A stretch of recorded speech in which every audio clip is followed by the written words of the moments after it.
I'm Seth Grimes. I'm here for a short conversation with Taleb Alashkar from AlgoFace. Taleb, it's good to have you online today. You're going to be speaking at the upcoming Emotion AI conference on May 5th on artificial intelligence that sees all human faces. The implication there is that some AI doesn't see some faces. Would you please explain? Yes, actually, one of the main challenge in AI system nowadays is a bias that we have in the data. Like, long time ago in any algorithm, there was this term garbage in, garbage out to refer to some problem in the algorithm. It will give you bad result. Actually, this concept is still very true now in the machine learning AI age, because your system usually is as good as your data that you are training this system. Due to a lot of reasons, like in many circumstances, the available data set that we are using to train our critical AI systems are not diverse enough, are not inclusive enough, and it has a lot of bias. One of them very common bias in, like, I want now to talk just about something related to human face, because this is my domain of work and expertise. Like when there's a lot of bias against or like people with color in the face data set, because in most training data set, this data set is somehow biased, or like there's not enough representation for different people from different ethnic groups and different backgrounds. So when you like train your model on like dominated data set with certain kind of people, like, and then you put it in action, actually it will work good on the data that you provide with similar subjects, but unfortunately will start to fail in for certain people. For example, it will not detect very like people with deep skin color. Maybe it will misrepresent them, and maybe like for like it was also very common example about one of the giant in industry training data set with database with police, and like we can see that there's a huge portion of people in law enforcement mugshot data set with people with color. Then when they start to roll out the system in action, it start to give high false positive with people with color, and much lower false positive with like people with lighter skin color. And this is really problematic. So you have started a company called AlgoFace, which applies work that you've done in computer vision, facial recognition, and so on. What makes AlgoFace different? Presumably, according to what you've just said, you're much more careful with the training data. Are there other elements there, algorithms, processes, something else? What makes AlgoFace different? Actually, everything starts from the culture before we go like to technical details and how you implement, how you collect data, and how you envision what is your data strategy or algorithm development or testing strategy. I believe everything starts from the culture of the people who are behind this company and the team member. The fact that like AlgoFace, I have started this initiative around 2 years and a half, and like we grown fast. We are around 15 full-time people now. And what was very interesting, we have very diverse team, like being here in US, working with people out, like international people outside. We have very good diversity in people, in gender, in ethnic backgrounds, in cultures.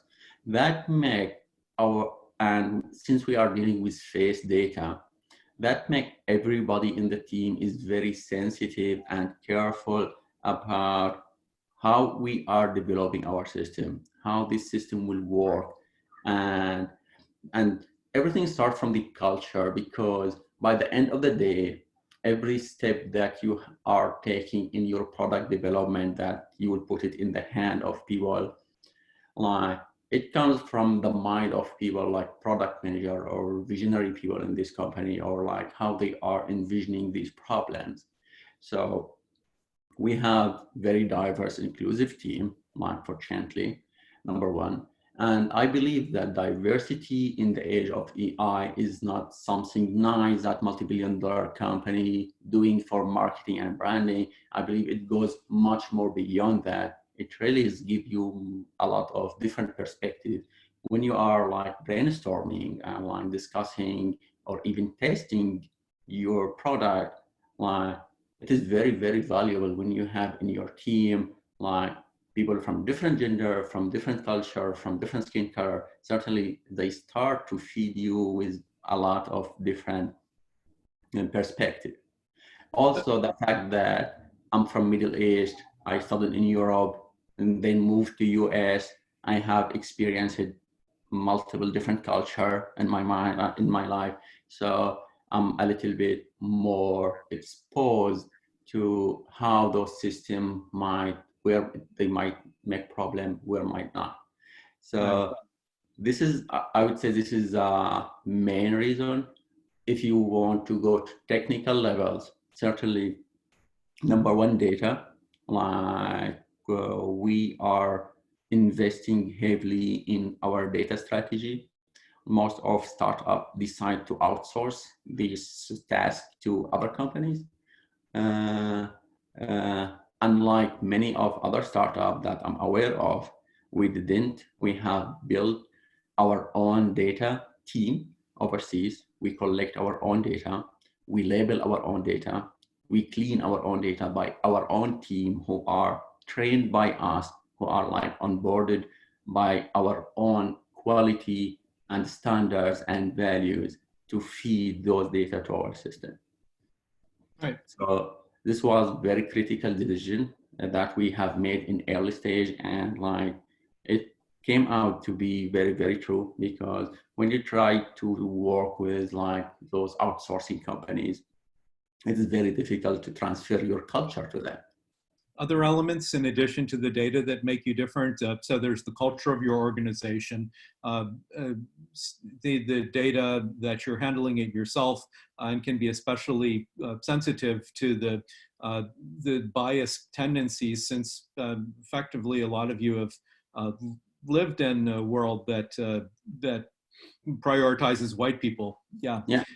So your own experience, you earned a PhD from the University of Lille in France. You've worked in combining deep adversarial learning with machine vision to create highly immersive AR experiences focused on the human face. That's augmented reality. You've surfaced that work in AlgoFace's products. I'm hoping that you'll give us a quick demo, at least you better, since I asked you to prepare for that, just to show us the technology in a couple of minutes. Yeah. Set up for a screen share? Yeah. Like I will run like in AlgoFace, we are focusing on AI on the edge oriented for human face technology, which is very, very important element. So now I will like demo one of the fundamental technology we call face trace, or one of the most detailed and depth facial landmark tracker that can capture a lot of information in real time from your face. I So will run like live demo and like see it on my face in like real time now. Just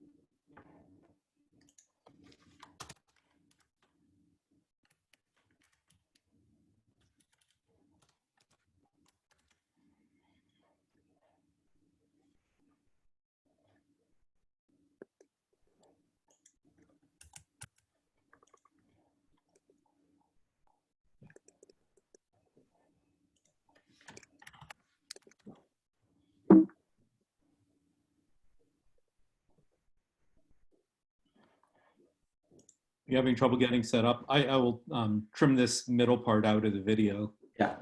So Actually, yeah, this is our facial landmark tracker. And we can see like we have super depth tracking technology that can capture every subtle facial movement on your face. It can identify your face, it can identify your iris where you are looking at, and you can identify your head pose, and it can identify a lot of other features like eye blinking.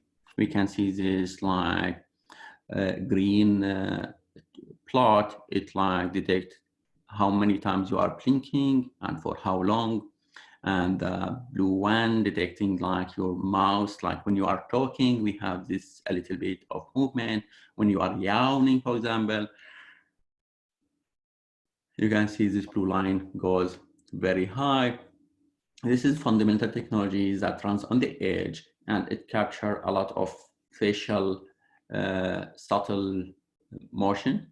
And we are using this technology as fundamental for different applications. One of them to have very robust and accurate facial action unit reading and emotion recognition, engagement for online platform in COVID-19, like teaching online is becoming like more popular. You can measure your engagement.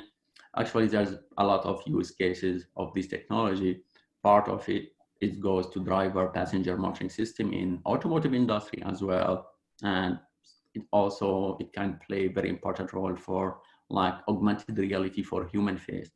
Like upon this, we developed a complete solution for beauty industry, for example, to try cosmetic online for e-commerce. And we had a lot of interest coming back to the bias that we have. We got a lot of interest from those companies when like we get this feedback in constantly, like your technology is working on all skin colors, and this is why we would like to work with you. Yeah, that was a particular reason that I reached out to you and your colleagues about this conference. We do actually have people from these two very prominent cosmetics companies who have signed up to attend the conference. And I think that this is exactly the kind of thing that they will want to learn about, is how you handle emotion detection and other signals such as attention and engagement in a debiased fashion, in a way that will, as per the title of your Emotion AI conference talk, look at all faces without bias. So we'll wrap up here. Thank you, Taleb, for having this conversation with me today, and I'm looking forward to next week. Thank you very much. It was my pleasure to talk to you, and I'm looking forward to participate and attend this next conference.